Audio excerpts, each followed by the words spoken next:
भिवानी जिले की शिक्षिका मनीषा हत्याकांड मामले ने अब महेंद्रगढ़ में भी जोर पकड़ लिया है। महेंद्रगढ़ शहर में बड़ी संख्या में लोग सड़कों पर उतरे और रोष मार्च निकालकर दोषियों को जल्द गिरफ्तार करने तथा उन्हें फांसी की सजा देने की मांग की। ये रोष मार्च हुड्डा पार्क से शुरू होकर राव तुलाराम चौक तक निकाला गया। लोगों ने हाथों में मोमबत्तियां और तख्तियां लेकर नारेबाजी की और कहा कि जब तक हत्यारों को पकड़कर कड़ी से कड़ी सजा नहीं दी जाएगी, तब तक उनका संघर्ष जारी रहेगा। प्रदर्शनकारियों का कहना था कि सरकार और प्रशासन की लापरवाही के कारण ये दर्दनाक घटना हुई है। उन्होंने मांग की कि न केवल दोषियों को फांसी दी जाए बल्कि उन अधिकारियों पर भी कार्रवाई हो जिन्होंने मामले में लापरवाही बरती है।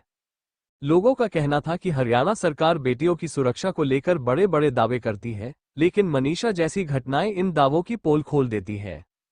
प्रदर्शनकारियों ने यूपी मॉडल की तर्ज पर कड़ी कार्रवाई करने और दोषियों को सरेआम सजा देने की मांग की। गौरतलब है कि मनीषा 11 अगस्त को लापता हुई थी और 13 अगस्त को उसका शव बरामद हुआ।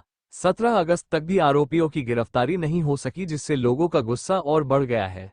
लोगों ने चेतावनी दी कि अगर जल्द ही दोषियों को गिरफ्तार कर फांसी की सजा नहीं दी गई तो यह आंदोलन और उग्र रूप ले सकता है। प्रदर्शनकारियों ने कहा कि अब सिर्फ अधिकारियों का निलंबन काफी नहीं है, बल्कि हत्यारों को कड़ी सजा दिलाना ही असली न्याय होगा।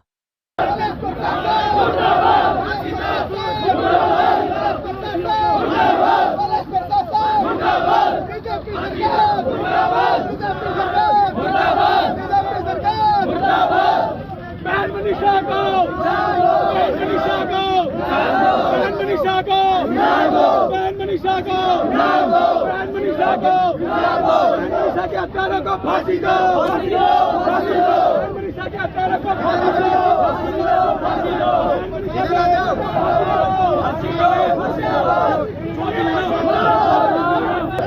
हत्यारों को गोली मारो सालों को, मनीषा के हत्यारों को गोली मारो सालों को, मनीषा के हत्यारों को गोली मारो सालों को, मनीषा के हत्यारों को गोली मारो सालों को, मनीषा के हत्यारों को गोली मारो सालों को। हरियाणा सरकार मुर्दाबाद, हरियाणा सरकार मुर्दाबाद। मनीषा बहन को इंसाफ चाहिए, इंसाफ चाहिए, इंसाफ चाहिए। दोषियों को फांसी दो, दोषियों को फांसी दो, दोषियों को फांसी दो। हरियाणा सरकार मुर्दाबाद, हरियाणा सरकार मुर्दाबाद, हरियाणा सरकार मुर्दाबाद, हरियाणा सरकार मुर्दाबाद, हरियाणा सरकार मुर्दाबाद, हरियाणा सरकार मुर्दाबाद, हरियाणा सरकार मुर्दाबाद, हरियाणा सरकार मुर्दाबाद। दोषियों को फांसी दो, दोषियों को फांसी दो। हरियाणा सरकार मुर्दाबाद, हरियाणा सरकार मुर्दाबाद, पुलिस प्रशासन मुर्दाबाद, पुलिस प्रशासन मुर्दाबाद। हमारी ये मांग है कि बहन मनीषा की दर्दनाक हत्या कर दी गई है, तो बहन मनीषा को इंसाफ मिलना चाहिए। जो भी हत्यारे उनको फांसी की सजा मिलनी चाहिए। और हम भिवानी प्रशासन की पूरी लापरवाही है, तो उनकी भी कार्रवाई होनी चाहिए। जिन अधिकारियों ने लापरवाही करी उन पे कार्रवाई होनी चाहिए और निर्दोषियों को जल्द से जल्द सजा मिलनी चाहिए और फांसी की सजा मिलनी चाहिए। फांसी से कोई भी कम सजा जितने भी दोषी है उनको जल्द से जल्द पकड़ा जाए और उन्हें कड़ी से कड़ी सजा दी जाए, जिससे कि भविष्य में कोई ऐसा कदम उठाने के लिए सोच भी ना सके।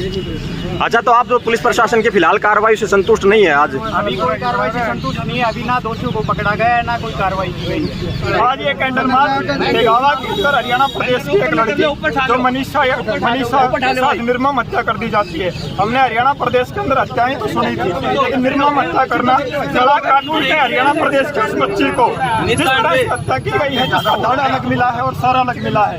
आज प्रदेश की न्यायिक व्यवस्था हरियाणा प्रदेश की जनता के सामने है। सरकार जो बेखौफ होकर के, जो प्रशासनिक तंत्र जो हरियाणा प्रदेश का है वो बिल्कुल तिलमिला चुका है। इस तरह की हत्या हरियाणा प्रदेश में नहीं बल्कि बिहार और यूपी के अंदर हुआ करती थी, जो हमारे साथ इस तरह का घटित हुआ है।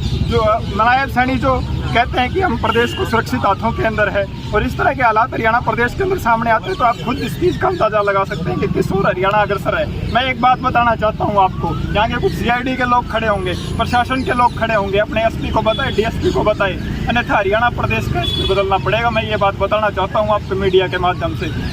एक चीज़ और बताना चाहता हूँ, यूपी रोल मॉडल के आधार पर प्रशासन बड़ी से बड़ी और कड़ी से कड़ी कार्रवाई करे। इस तरह एनकाउंटर के आधार पर निर्दोषियों को मारा जाए, सरेआम गोली से मारा जाए। पुलवामा के अंदर जो आज मैं TV देख रहा था, उसके अंदर गृह मंत्री ये कह रहे थे कि हमने सर के अंदर गोली मारी। अरे हरियाणा प्रदेश के अंदर आज इस बेटी के साथ अन्याय हुआ, क्या उनको भी सर के अंदर गोली मारी जाएगी क्या? हम ये चाहते हैं न्याय मिले, कड़ी से कड़ी और बड़ी से बड़ी कार्रवाई हो। प्रशासन करे। प्रकार की ये घटना हुई है बहुत ही निंदनीय है। आज तो हमने बहुत ही शांतिपूर्वक तरीके से कैंडल मार्च करके हमने सरकार को चेताया, अगर आगे भविष्य में अगर दोषियों के खिलाफ कड़ी कार्रवाई और जल्दी से जल्दी गिरफ्तारी नहीं करी तो निश्चित तौर पर हम सड़क जाम करने के लिए भी पूरे सक्षम हैं और हमारी बहन को न्याय दिलाने के लिए हम किसी भी हद तक जा सकते हैं। 11 तारीख को बहन मनीषा लापता हुई, 13 तारीख को उनका शव मिला और आज 17 तारीख हो चुकी है, 1 हफ्ता होने को है। आज दोषियों के खिलाफ कोई कार्रवाई हरियाणा सरकार की तरफ से और पुलिस प्रशासन की तरफ से नहीं करी है। हम इसकी निंदा करते हैं कड़े शब्दों से।